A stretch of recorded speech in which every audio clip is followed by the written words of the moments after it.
What's good, YouTube? It's your boy 6 Footer Joe right here, you feel me? Right here, this video is going to be talking about the NBA off-season winners. As you guys know, there was a lot of trades that happened on a lot of signings. And right now I want to talk about what I think were the best pickups that happened in this off-season. I got my top 5. And I want to start off right now with my 5th choice on which team did the best overall with their pickups. And that number 5 pick would be the Minnesota Timberwolves. The Minnesota Timberwolves acquired Kevin Martin from OKC. They drafted Shabazz Muhammad. And they also signed Corey Brewer. Now, those guys right there, all those guys could play. I watched Shabazz Muhammad in college. I think he has the potential to play like James Harden. He has a lot of James Harden stuff. He's a lefty like James Harden. He takes it to the rack like James Harden. He almost can't even shoot like James Harden. Kevin Martin is another guy. You guys already know what Kevin Martin does. He's instant offense for you guys. And Corey Brewer, who I think had a breakout season last year. You know, he's been bouncing around the NBA for a while now, and I think last year with George Karl playing him and giving him more minutes, he actually did a very, very good job. So those 3 guys are definitely going to help. Kevin Martin should be starting at the 2 guard with Rubio and maybe Chase Buddinghurst along with Kevin Love and Pekovic. That is a solid starting 5. Really solid starting 5. And for the 4th team that I think was the winner, going in order, we're going from lowest to highest. The 4th team will have to be Houston. Houston only added 1 player, but this 1 player is definitely, if he's healthy, a top 5 player in the NBA. Dwight Howard, when healthy, is the best big man in the game. He's a walking double-double. He's a 3-time Defensive Player of the Year.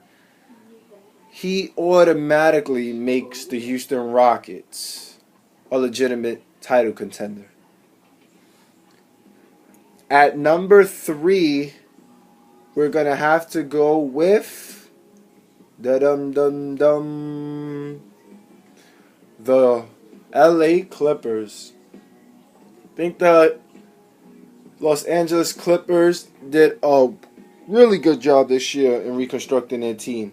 They re-signed, of course, CP3, Chris Paul. They also re-signed Matt Barnes, and they also re-signed their backup center, Ryan Hollins. But then they added Darren Collison, who is a legit point guard who I think will definitely do a good job backing up Chris Paul.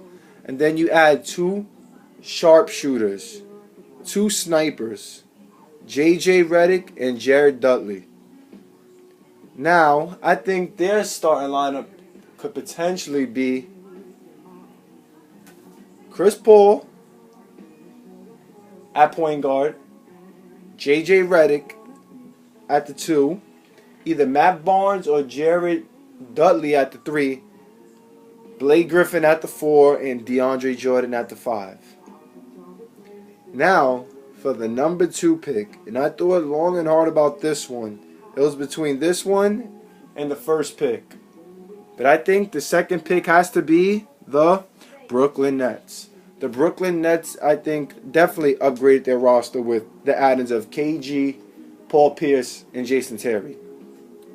You guys might think that these 3 guys are old, which they are, but they all are veterans. All of these guys have a championship. Jason Terry with the 2011 Dallas Mavericks, and KG and Paul Pierce with the 2008 Boston Celtics. They traded away Marshawn Brooks, Chris Humphries, Keith Bogans, Gerald Wallace, and a future 1st-round pick. With this team, they legitimately could say they have the best starting five with Darren Williams, an all-star, Joe Johnson, who was an all-star, Paul Pierce, who's been an all-star, KG, future Hall of Famer, and Brook Lopez, who was an all-star last year. Those top five guys, their starting five, could definitely ball. And with the leadership of KG and Paul Pierce, I think they would definitely be a top team in the East, along with Jason Terry coming off the bench. And at the number 1 pick, I thought long and hard about this number 1 pick. And the number 1 pick for me would be the Cleveland Cavaliers. Yes, the Cleveland Cavaliers. The Cleveland Cavaliers added Andrew Bynum, Jared Jack, and Earl Clark, with the acquisition of the number 1 draft pick, Anthony Bennett. Now, if Andrew Bynum could play any sort of kind of productivity, if he's healthy, I think if he gives them at least, not asking him to give him 17 and 11 like he did when he was an all-star, but if he could give him at least 14 and 8, they are going to be a threat in the Eastern Conference if he stays healthy. And with Jared Jack backing up Kyrie Irving, that is a really good pickup. Earl Clark is a really versatile small forward. He can shoot the ball, he rebounds, he dunks, does everything. And with that starting five, it could potentially be Kyrie Irving, Dion Waiters, who had a pretty stellar rookie year, Anthony Bennett, Anderson Varejao, and Andrew Bynum. Now, I definitely think that team could contend. And with a weak East, it could definitely make some noise. So you guys let me know what you guys think about my NBA offseason winners, with Minnesota at 5, Houston at 4, the Clippers at 3, the Nets at 2, and the Cavs at 1. Let me know what you guys think in the comment section. It will really help if you like the video. You guys tell me. I like criticism. I'll let you guys can tell me what you guys thought about it. Let me know. Feel me?